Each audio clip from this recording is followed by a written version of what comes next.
ராபியத்துல் பஸரியா அந்த தாய் அவர்கள் சொல்லுகின்றார்கள், வந்த விருந்தினர்களே வாருங்கள், என்னுடைய வீட்டில் இன்றைக்கு உண்டான உஜ்ஜீவனத்தை நாம் நல்ல முறையிலே நிரப்பமாக உண்டு பசியாறுவோம் என்று பார்க்கக்கூடிய நேரத்தில் அன்று அவர்களுடைய வீட்டில் இருக்கின்ற ஒரு உஜ்ஜீவனமாக கூடியது 2 ரொட்டிகள், காய்ந்த ரொட்டிகள் 2 இருக்கின்றது. இதை கண்ட ராபியா, நாமளோ வந்த விருந்தினர்கள் 9, ஆக என்னையும் சேர்த்து 10. இந்த நிலையில் நம்முடைய வீட்டில் இருப்பதோ 2 ரொட்டிகள். இதை கொண்டு நாம் எவ்வாறு பசியாறிக் கொள்வது என்பதாக எண்ணி இருக்கின்ற நேரத்தில், அந்த நேரத்தில் அங்கு யார் வருகின்றார்களே ஆனால் அல்லாஹ்வுடைய விருந்தாளியாக ஒரு எளிய மிஸ்கீனாக கூடியவர் வாசலிலே வந்து நின்று சவால் உரைத்தாரு. மெத்த பசியால் இங்கு வந்தேன் எங்க அம்மா, ஏதும் உண்பதற்கு ஒஜிபனங்கள் தந்திடும் என்றாம்.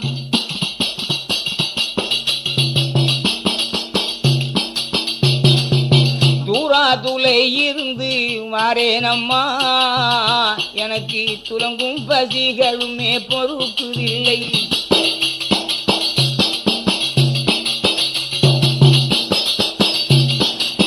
உங்களுடைய வீட்டினிலே இருக்குகின்ற ஏதும் ஜீவனத்தை தந்துதவ வேண்டுமே என்றான்.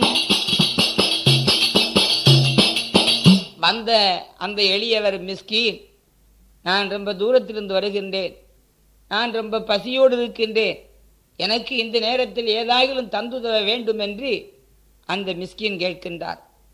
அதே நேரத்தில் அந்த குரல் கேட்ட அம்மையார் சொல்லுகின்றார்கள், அன்பர்களே, நமக்கெல்லாம் மேலாக அல்லாஹ்வுடைய விருந்தாளி ஒரு மிஸ்கின் வந்து வாசலிலே சவால் செய்கின்றார். ஆகவே நம்முடைய வீட்டில் இருக்கின்ற இந்த 2 ரொட்டிகளையும் எடுத்து அவர்களுக்கு நீங்கள் கொடுங்கள் என்று சொல்ல, அதுபோன்று அந்த 2 ரொட்டிகளையும் தான் எடுத்து வந்த விருந்தாளிக்கு தானே கொடுத்தார்கள், அந்த மிஸ்கினு கொடுத்தார்கள்.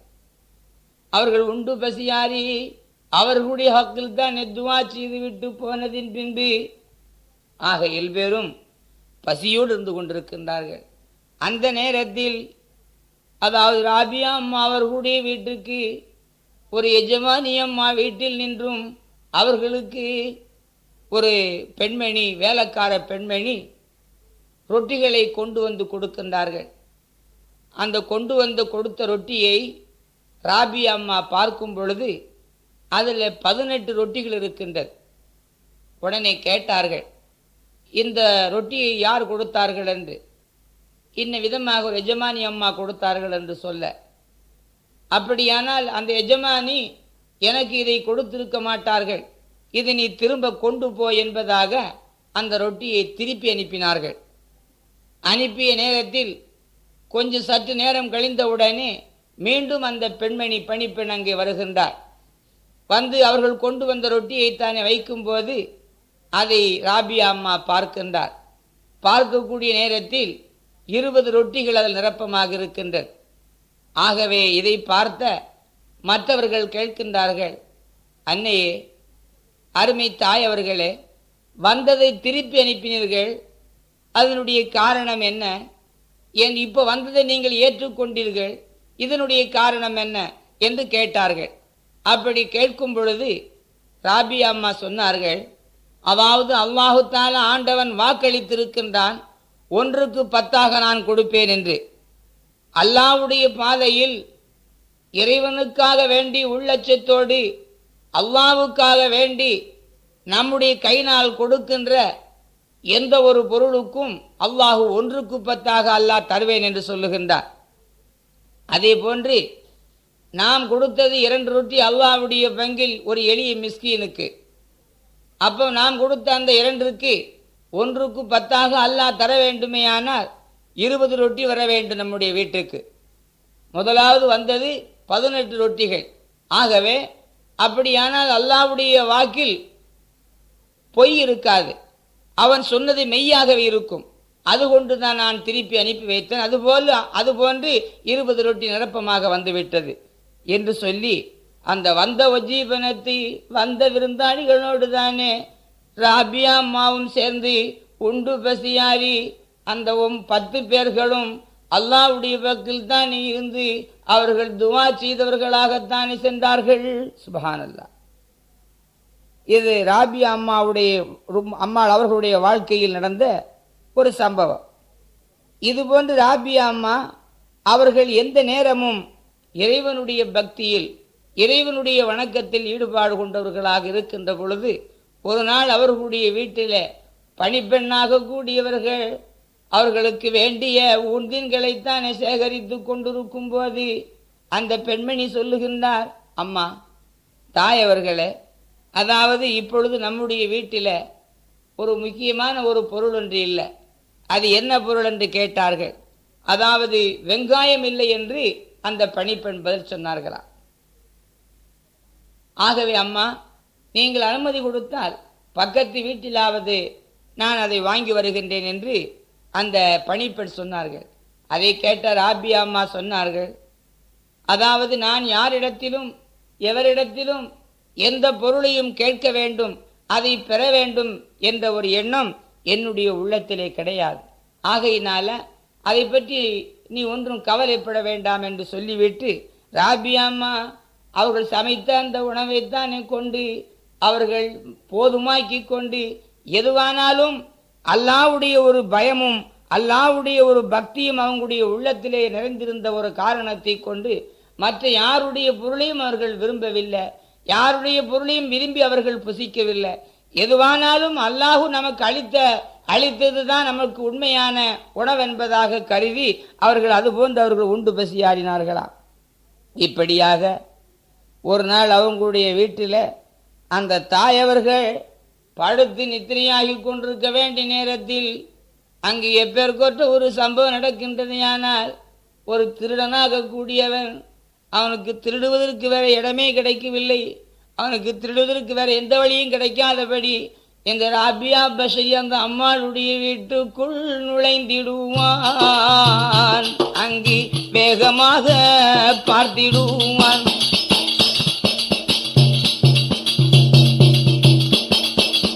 திருடச் சென்ற திருடன்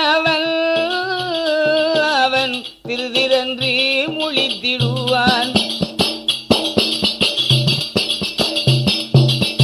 அங்கும் இங்கும் பார்க்கும் போது ஒன்றுமே தெரியவில்லை. திருடனுக்கு என்ன தொழில்? வீட்டுக்குள்ள புகுந்தா எங்கேயாவது என்னமாவது கிடக்கிறதா திருடி கொண்டு போவோம் என்று நினைப்பான். அதுபோல அந்த திருடன் அங்கு எங்கும் திரும்பி பார்த்தான், அவனுக்கு எதுவுமே கிடைக்கவில்லை. கடைசியாக அவனுக்கு கிடைத்த பொருள் என்ன? ராபியா அம்மா போர்த்தக்கூடிய ஒரு புதர்ப்பு போர்வை கிடைச்சிது. இதையாவது திருடிக்கிட்டு போவோம்னு சொல்லி அந்த போர்வையை எடுத்து சுருட்டி கொண்டு வெளியே போக வேண்டிய நேரத்தில் அங்கு எப்பேற்கொற்ற ஒரு காட்சி நிகழ்கின்றதையானால் கதவருக வந்திடுவான். கண்கள் ரெண்டும் தெரியாமலே திருட வந்த திருடனவன் விழிகுருடாய் நின்றிடுவான். கண்கள் தெரியாமலே அவன் தாடுமாறி நின்றிடுவான். திருடி அந்த திருடன் வெளியே செல்வதற்கு வாய் அழுகாமையில் வந்ததும் அவன் 2 கண்ணும் தெரியவில்லை. தெரியாதபடி அப்படி திகைத்து தடுமாறி, ஆஹா நாம் தவறு செய்து விட்டோம் என்று அந்த போர்வையை கீழே போட்டுவிட்டு மீண்டும் அவன் வந்தவுடனே அவனுடைய கண்கள் தெளிவு பெற்றது. உடனே பார்த்தான், பரவாயில்லையே கண்ணு வெளிச்சம் வந்துருச்சே, திரும்ப எடுத்துக்கிட்டு போவோமே என்று மீண்டும் அந்த போர்வையை எடுத்துக்கொண்டு வெளியே வர ஆயத்தப்பட்டான். அதுபோல் அவனுடைய கண்கள் தெரியாது போய்விட்டது. உடனே அந்த இடத்தில் அசிரீரி பிறக்கின்ற, திருடனே, அதாவது என்னுடைய நேசன் தூங்கிக் கொண்டிருக்கின்றான், அவனுடைய நேசனாகிய நான் விழித்துக் கொண்டிருக்கின்றேன். நான் விழித்துக் கொண்டிருக்கும் போது நீ எந்த பொருளையும் திருடி கொண்டு போக முடியுமா என்று ஒரு அசிரீரி, ஒரு சத்தம் பிறந்தது. இது கேட்ட உடனே அவனுடைய உள்ளத்திலே திடுக்கம் ஏற்பட்டு விட்டது. ஆனால் ராபியா அம்மாவோ நித்திரையாகி கொண்டிருக்கின்றார். அதே நேரத்தில் அசிரியான சத்தம், நான் ஒருவன் இருக்கின்றேன், நான் பார்த்து கொண்டிருக்கின்றேன் என்னுடைய கண்ணை மறைத்துக் கொண்டு நீ திருடிக் கொண்டு போக முடியுமா என்று சத்தம் வந்ததும் அந்த திருடன் திருந்தி விட்டான். ஆக நாம் தவறு செய்து விட்டோம்.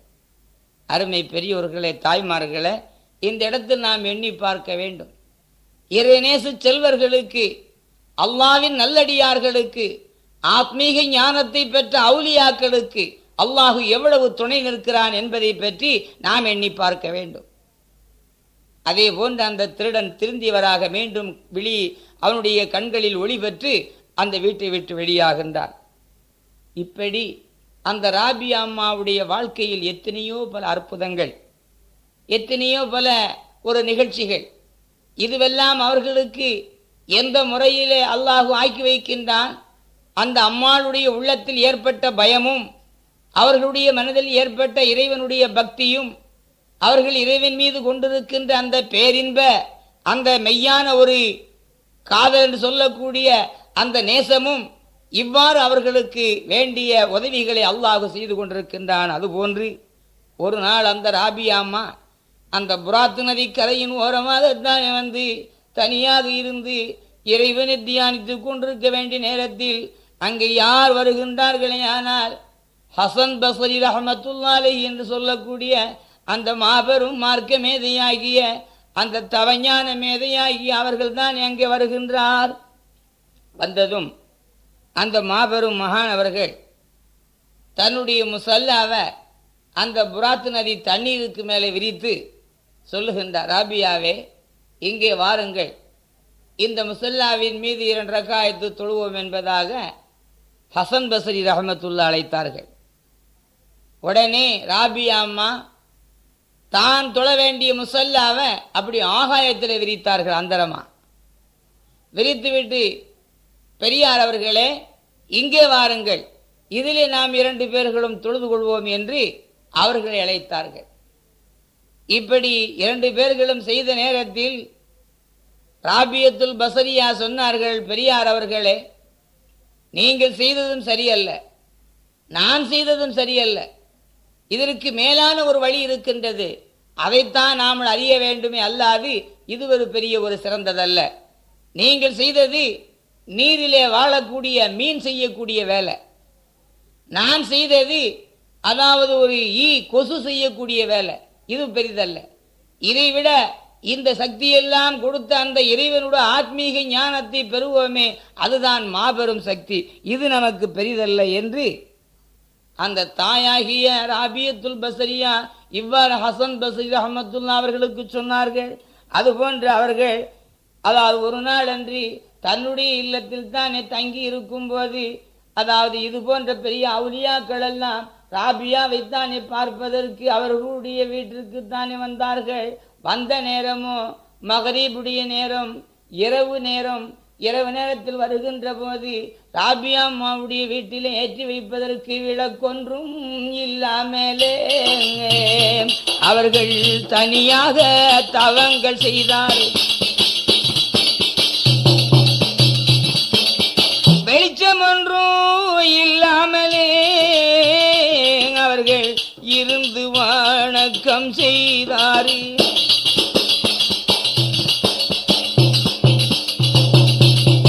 வெளிச்சம் இல்லை, விளக்கு இல்லை, தனியாக இருந்து தவம் ஏற்றி கொண்டிருக்கின்றார். அப்ப வந்தாங்க அந்த வீட்டுக்கு பெரியவங்க, அவுலியாக்கள், ராபியாவை பார்ப்பதற்கு. அப்படி வந்த நேரத்தில் ராபியா அம்மா தனியாக இருந்து தவம் ஏற்றிருக்கின்றார். வந்தவர்கள் அன்போடு வரவேற்றார்கள். ஆனால் வீடோ இருட்டு. இந்த நிலையில ராபியா அம்மா என்ன செய்தார்கள்? வந்தவர்கள் இருட்டில் இருக்கின்றார்களே என்று உடனே தன்னுடைய கலிமா விரலத்தான் நீட்டி பிஸ்மில்லாஹிர் ரஹ்மானிர் ரஹீம் என்பதாக அல்லாஹ்வுடைய பிஸ்மீனை கொண்டு தன்னுடைய விரலைத்தான் ஊதினார்கள். ஊதிய உடனே அதில் நின்று ஒரு பிரகாசம், ஒரு ஒளியாக கூடியது அங்கு அப்படியே ஜோதியாகத்தானே திரிந்து இறங்கிக் கொண்டிருக்கின்றது. தன்னுடைய விரலில் இருந்து வர வேண்டிய அந்த ஒளியிலே எல்லாரும் இருந்து விடிய விடிய ஞான உபதேசங்களை பற்றி பேசிக் கொண்டிருந்தார்களாம். அன்புமிக்க பெரியோர்களே, தோழர்களே, தாய்மார்களே, அதாவது பெண்கள் வரிசையில், தாய்மார்கள் வரிசையில் இந்த ராபியத்துல் பசரியா என்று சொல்லக்கூடிய அந்த தாய் அவர்கள் எப்படி ஒரு தனி சிறப்பை பெற்றிருக்கின்றார்கள், எந்த முறையில் ஆண்டவனுடைய அன்பையும் நேசத்தையும் பெற்றிருக்கிறார்கள் என்பதை பற்றி நாமும் எண்ணி பார்க்க வேண்டும். தன்னுடைய விரலிலே பிஸ்மில்லாவை சொல்லி ஊதியதும் ஒரு ஒளி பிறந்ததென்று சொன்னால் அவங்களுடைய உள்ளத்தின் ஒளி, அவங்களுடைய உள்ளத்தில் இருக்கின்ற பிரகாசம் எவ்வளவு வெளிச்சமாக தூய்மையாக இருந்திருக்கிறது என்பதை பற்றி நாமும் எண்ணி பார்க்க வேண்டும். அது மட்டுமல்ல, அதாவது பிஸ்மில்லாஹிர் ரஹ்மானிர் ரஹீம் எதை எடுத்தாலும் அதை அவர்கள் மறக்க மாட்டார்கள். அந்த பிஸ்மியினுடைய ஒரு பரக்கத்து அவ்வளவு பெரிய ஒரு மாபெரும் சக்தி வாய்ந்தது. அதாவது அல்லாஹு தஆலா ஆண்டவன் குர்ஆனிலே எதை கொண்டு சிறப்பாக்கி வைத்திருக்கின்றானே, ஆனால் அந்த பிஸ்மில்லாஹிர் ரஹ்மானிர் ரஹீம் என்று சொல்லக்கூடிய அல்லாஹ்வுடைய இஸ்முல் ஆலத்தை கொண்டு ஆண்டவன் குர்ஆனை சிறப்பாக்கி வைத்திருக்கின்றான். அந்த பிஸ்மில்லாஹிர் ரஹ்மான் என்று சொல்லக்கூடிய அந்த வார்த்தைக்கு அவ்வளவு பெரிய ஒரு மாபெரும் சக்தி இருக்கின்றது. அதாவது நரகத்தினுடைய வாசல்கள் 19 அதை அடைக்கக்கூடிய சக்தி இந்த பிஸ்மில்லாஹிர் ரஹ்மானிர் ரஹீம் என்று சொல்லக்கூடிய வார்த்தையில் இருக்கின்றது. ஆகையினால பிஸ்மினை சொன்னால் எவ்வளவு பெரிய ஒரு துஷ்மனானாலும் நீங்கி போகும். பிஸ்மினை கொண்டு எவ்வளவு பெரிய காரியங்களை செய்தாலும் அது மேன்மையாகும். அதனால் தான் எதை செய்தாலும் பிஸ்மினை கொண்டு ஆரம்பிக்க வேண்டும் என்று நம்முடைய மார்க்கம் சொல்லப்படுகின்றது. ஆகவே அன்புள்ள கொண்ட அருமை தாய்மார்களே, பெரியோர்களே, அந்த பிஸ்மினுடைய பரக்கத்தை கொண்டு எவ்வளவோ பெரிய காரியங்கள் உலகத்தில் நடந்திருக்கின்றது. உதாரணமாக இந்த பிஸ்மினுடைய ஒரு பரக்கத்து எவ்வளவு சால சிறந்தது என்பதை பற்றி ஒரு சிறிய ஒரு கருத்தொன்று சொல்லி முடித்து அடுத்து அன்னை ராபியாவுடைய வரலாறை சொல்லுவோம். ஆனால் பிஸ்மில்லாஹிர் ரஹ்மானிர் ரஹீம் நம்முடைய அன்னை பாத்திமா நாயகி அவர்களுடைய காலத்தில் அவர்களுக்கும் சில தோழி பெண்கள் இருந்தார்களாம். அப்படி தோழி பெண்களில் ஒரு யகூதியுடைய மகள், கலிமா சொல்லாத ஒரு குஃபாருடைய மகள், அவர்களும் பிவி நாயகி அவர்களுக்கு தோழி பெண். அந்த தோழி பெண் சதா எந்த நேரமும் பிவி பாத்திமாவோடு அவர்கள் தோழியாக இணைந்து நடப்பார்கள், இருப்பார்கள், போவார்கள், வருவார்கள்.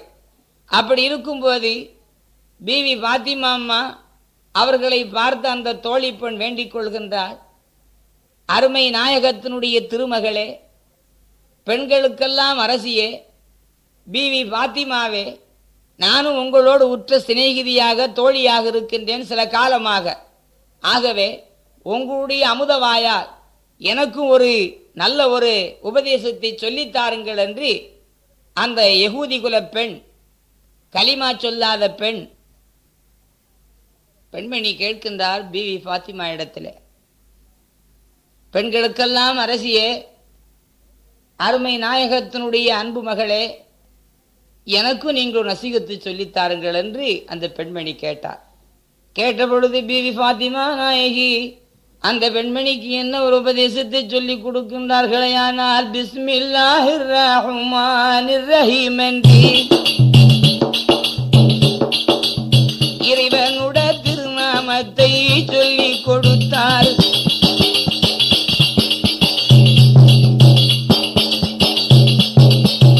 எதை நீ செய்தாலும் இதை நாமும் சொல்லாமலே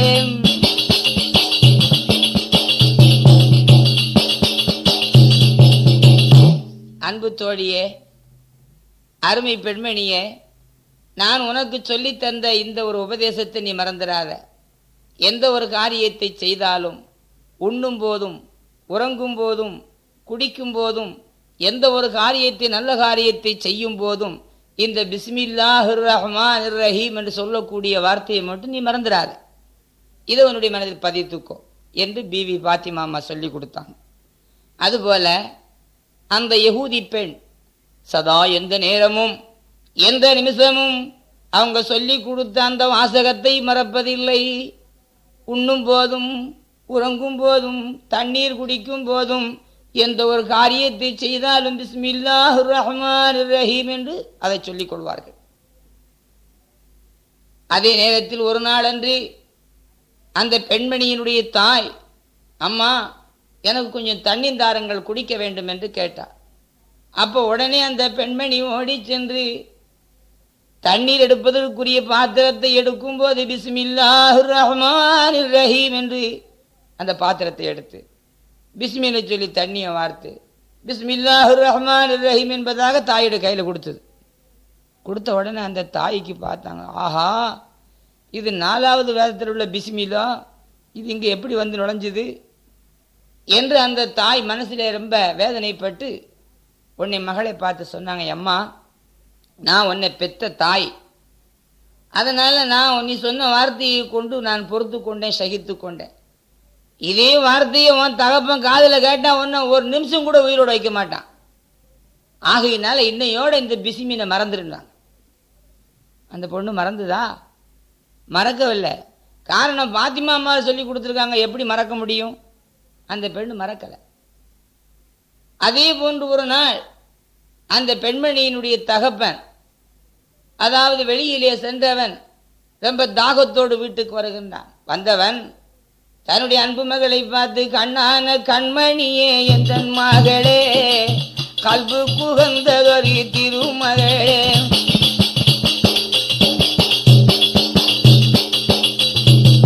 தாகம் பொறுக்குதில்லை என் மகளே, தண்ணீர் கொஞ்சம் தந்திடுங்கள் திருமகளே. யகூதி வீட்டுக்கு வந்தான். மகளை கூப்பிட்டு, அன்பு மகளே, என்னுடைய நேசமுள்ள மகளே, எனக்கு தாகம் அதிகமாக இருக்கு, குடிக்க கொஞ்சம் தண்ணி கொடுங்கன்னு கேட்டேன்.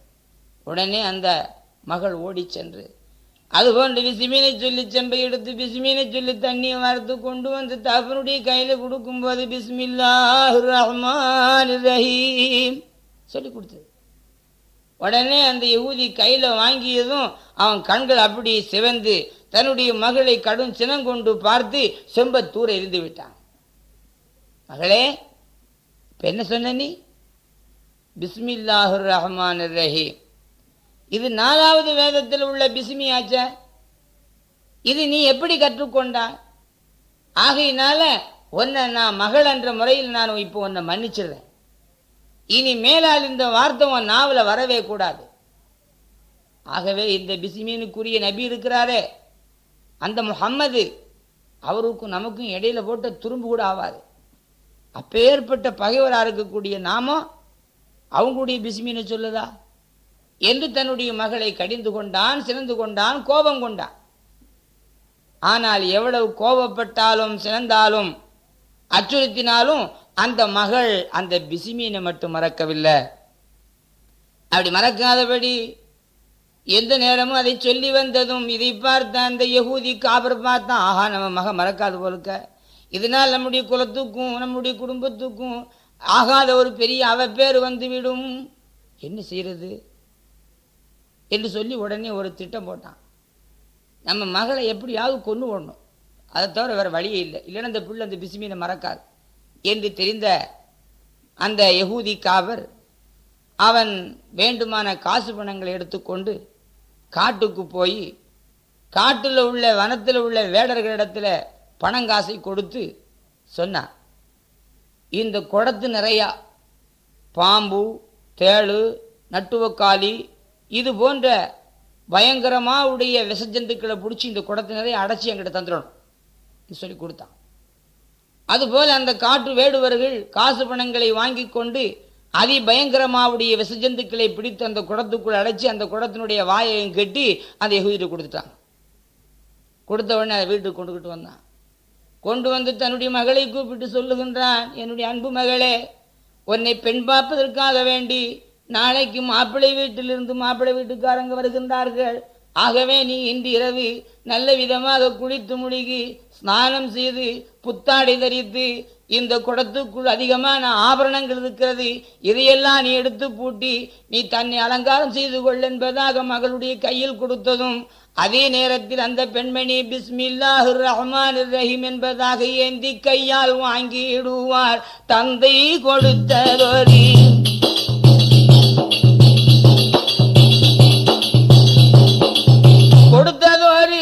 குடத்தை வாங்கி அதை பிஸ்மினுடன் வைத்திடுவார். தாப்பம் கொடுத்தான். இது நிறைய ஆபரணம் இருக்கு, இதை வாங்கி வச்சுக்கோ என்று சொன்னதும் பிஸ்மியை சொல்லி அந்த பெண்மணி வாங்குச்சு. பிஸ்மியை சொல்லி கொண்டு போய் வச்சது. இரவு நேரம் தகப்பன் சொன்னது போல் நல்ல விதமாக குளித்து முழுகி நல்ல அதாவது புத்தாடைகளை எல்லாம் அணிந்து நல்ல விதமான முறையில் உஜ்ஜீவனங்களை எல்லாம் உண்டு பசியாரி தகப்பன் சொன்னதை போன்று கதவெல்லாம் அடைத்து விட்டு அந்த குடத்தை தான் எடுத்து கொண்டு வந்து வைத்து அதில் ஆபரணங்கள் இருக்கிறது, அணிந்து கொள்ளும் மகளே என்று சொன்னானே, அதுபோல் அந்த ஆபரணங்களை நாம் எடுத்து பூட்டிக் கொள்வோம் என்பதாக அந்த பெண்மணி அந்த குடத்தை கெட்டியிருக்கின்ற அந்த அந்த கெட்டியிருக்கக்கூடிய அதை நீக்கக்கூடிய நேரத்தில் பிஸ்மில்லாஹிர் ரஹ்மானிர் ரஹீம் என்று அந்த குடத்தினுடைய வாய்க்கட்டை நீக்கினார்கள். அந்த குடத்துக்குள் கையை விடும்போதும் பிஸ்மில்லாஹிர் ரஹ்மானிர் ரஹீம் என்று அந்த குடத்துக்குள் தானே கையை விட்டதும் அந்த பிஸ்மியினுடைய ஒரு பரக்கத்தை கொண்டு அங்கு எப்பேற்கொற்ற ஒரு நிலைமை ஏற்படுகின்றது. ஆனால் பிஸ்மியினுடைய பரக்கத்தால துஷ்மன்கள் மாறிடுமாம்.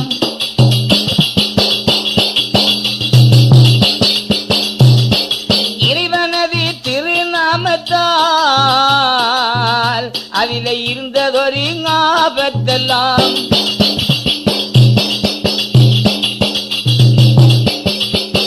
அல்லாஹ்வின் திருநாமத்தால் ஆபத்தெல்லாம் நீங்கிடுமாம்.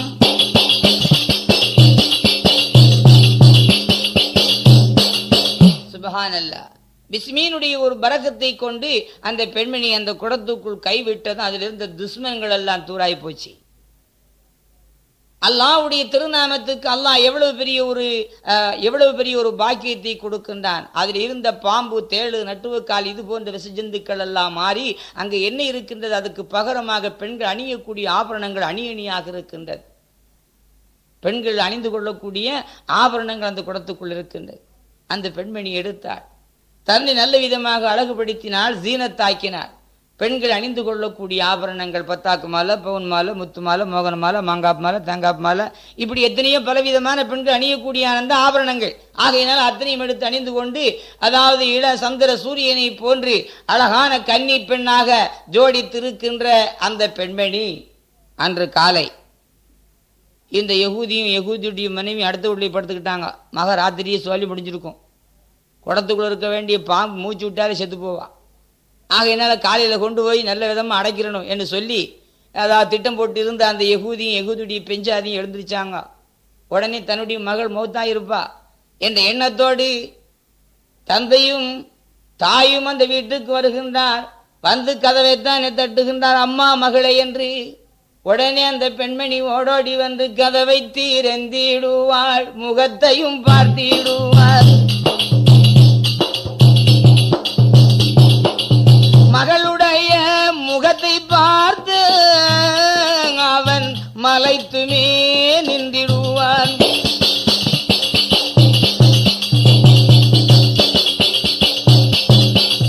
நம்முடைய மகளாயிது சொர்க்கலோக கன்னியரோ,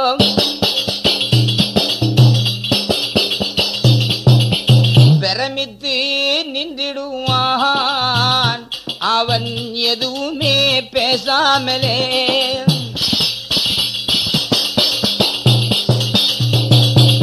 அப்படியே பிரமித்து போனா. கதவை திறந்ததும் மகள் தந்தையினுடைய முகத்தை பார்த்ததும் அப்படியே தட்டுக்கெட்டு தடுமாறி அப்படி மெய்மேர்ந்து நின்று விட்டான். மகளா அல்லது மலக்கா அல்ல சொர்க்கலோகத்துடைய கன்னியா என்று அப்படியே திகைத்து நின்று விட்டான். அல்ல மகள் மௌத்தாகி மறுரூமா வந்துட்டாளா, பேயா பிசாசா என்று பிரமித்து போனான். அதே நேரத்தில் மகள் சொல்லுகின்ற, தந்தை என்ன இப்படி பார்க்கின்றீர்கள், ஆச்சரியமாக பார்க்கின்றீர்களே, மலைத்து நிற்கின்றீர்களே, என்ன காரணம் என்று கேட்க உடனே அந்த பெண்மணியை பார்த்து சொல்லுகின்றான், அம்மா என்னுடைய அன்பு மகளே, என்னுடைய ஆறுயிர் கண்மணியே, நான் இரவு நேரத்தில் உன்னிடத்தில் கொண்டு வந்து கொடுத்த அந்த குடத்தில் என்ன இருந்தது அம்மா,